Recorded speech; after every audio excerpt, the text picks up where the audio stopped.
ചോദിക്കുന്ന കാര്യങ്ങൾ അതിന് തന്നെ നിർവഹിക്കുമെന്ന ധാരണയിൽ പണം നൽകുകയും ചെയ്യും. ഇതിനു മുൻപും വിവിധ സ്ഥലങ്ങളിൽ ദുരന്തങ്ങളുണ്ടായപ്പോൾ CPIM സഹായിച്ചിട്ടുണ്ട്. എല്ലാം ആ പിരിച്ച പണം മുഴുവൻ സഹായിക്കുന്ന നിലയാണ് ഉണ്ടായിട്ടുള്ളത്. ഇവിടെ ഇത്തരമൊരു ഘട്ടത്തിൽ CPIMന്റെ വ്യക്തമായ നില അറിയാമെങ്കിലും ഒന്നിരിക്കട്ടെ എന്ന് വെച്ച് CPIMനെതിരെ ഒരാക്ഷേപം ഉന്നയിച്ചതാണ്. അതിനിപ്പോ പാർട്ടി കേന്ദ്ര കമ്മിറ്റി തന്നെ പൂർണ്ണമായി വ്യക്തത വരുത്തി കഴിഞ്ഞിട്ടുണ്ട്.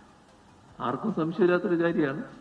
എങ്കിലും ഉന്നയിക്കപ്പെട്ടൊരു കാര്യം എന്നുള്ള നിലക്ക് അതിന് വ്യക്തത വരുത്തി കഴിഞ്ഞു. പിരിച്ച സംഖ്യയും കൊടുത്ത സംഖ്യയും തമ്മിൽ വ്യത്യാസമില്ല എന്നുള്ളത് അതാണ് വസ്തുത.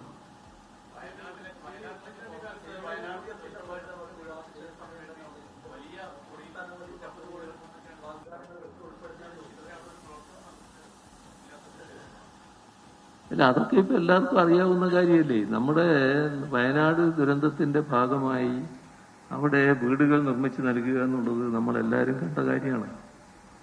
അതിന് അവരോടാണ് ആദ്യം ചോദിച്ചത്, എങ്ങനെയാണ് നിങ്ങളുടെ പുനരധിവാസം വേണ്ടത്, സർക്കാർ ചോദിച്ചത്. അപ്പോൾ അവര് പറഞ്ഞു, ഞങ്ങളെല്ലാവരും ഒരു കുടുംബം പോലെ കഴിഞ്ഞവരാണ്. നിങ്ങൾ പുനരധിവാസത്തിന്റെ ഭാഗമായി സഹായം തന്നാൽ ഞങ്ങൾ ഓരോ കൊമ്പത്തായി പോകും. ഞങ്ങളെല്ലാവരും കൂടി ഒരിടത്ത് താമസിക്കാനുള്ള സൗകര്യം ഉണ്ടാക്കണം. അങ്ങനെയാണ് ടൗൺഷിപ്പിന്റെ ആലോചന തുടങ്ങുന്നത്. അവർ നല്ല രീതിയിൽ സ്വാഗതം ചെയ്തു. ടൗൺഷിപ്പിന്റെ അത്തരമൊരു ആശയം വന്നപ്പോൾ അന്ന് തൊട്ട് അതുമായി ബന്ധപ്പെട്ടുള്ള ചർച്ചകൾ പ്രതിപക്ഷവുമായി നടത്തുന്നുണ്ട്. പ്രതിപക്ഷ നേതാവും ഉപനേതാവുമായി നടത്തുന്നുണ്ട്. അവരുകൂടി സമ്മതിച്ച കാര്യങ്ങളാണ് പൊതുവെ നടപ്പാക്കപ്പെടുന്നത്. അന്ന് കണ്ടത് സ്ഥലമെടുക്കുക, വീട് നിർമ്മിക്കുക, വീട് ഏകീകൃത രൂപത്തിലാവുക, ആ വീടിന് ഇപ്പോൾ വീടിൻ്റെ ഓഫർ നൽകിയവർ കുറേ ആൾക്കാരുണ്ട്. അവരോട് പണം വാങ്ങുക, അവരിൽ നിന്ന് ഒരു വീടിൻ്റെ പണം കണക്കാക്കി ആ പണം വാങ്ങുക, വീട് ഏകീകൃത രൂപത്തിൽ നിർമ്മിക്കുക. ഇതൊക്കെ ധാരണയായ കാര്യമാണ്. പക്ഷേ അന്ന് തന്നെ ഓരോരുത്തരുടെയും രീതിയും ശീലവും ഒക്കെ എല്ലാവർക്കും അറിയാലോ. അതുകൊണ്ട് ചില സംശയങ്ങളുണ്ടായിരുന്നു. ഈ ഇത്ര വീട് തരാന്നൊക്കെ പറയുമ്പോൾ ചിലർ ആ വീട് തരുമോ, അതിന് പൈസ തരുമോ എന്നുള്ളത്.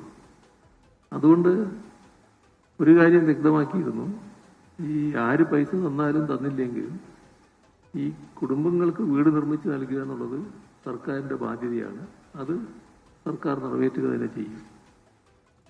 അതാണ് സർക്കാർ ഇപ്പോൾ ചെയ്തത്. ഈ വാഗ്ദത്തത്തിൽ നിന്ന് പലരും പിൻവാങ്ങി. അപ്പോൾ ചിലരെങ്കിലും കരുതിയിട്ടുണ്ടാകും അവരുടെ കയ്യിൽ കാശുണ്ട് എന്നുള്ളത്. എന്നാൽ കാശില്ലാന്ന് ഇപ്പോൾ വ്യക്തമായല്ലോ.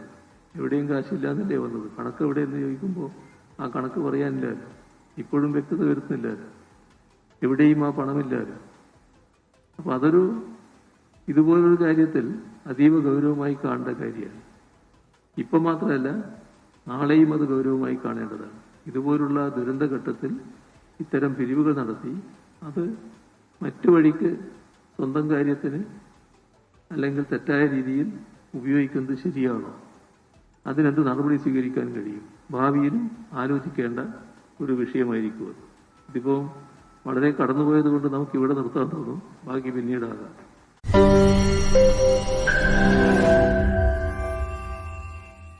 ലോകത്തെവിടെയായാലും ഏത് സമയത്തും 24 വാർത്തകളും ഓഗ്മെന്റഡ് റിയാലിറ്റി പാക്കേജുകളും എക്സ്പ്ലെയിനറുകളും വിശദമായി കാണാൻ ഞങ്ങളുടെ യൂട്യൂബ് ചാനൽ നിങ്ങൾക്ക് സബ്സ്ക്രൈബ് ചെയ്യാം.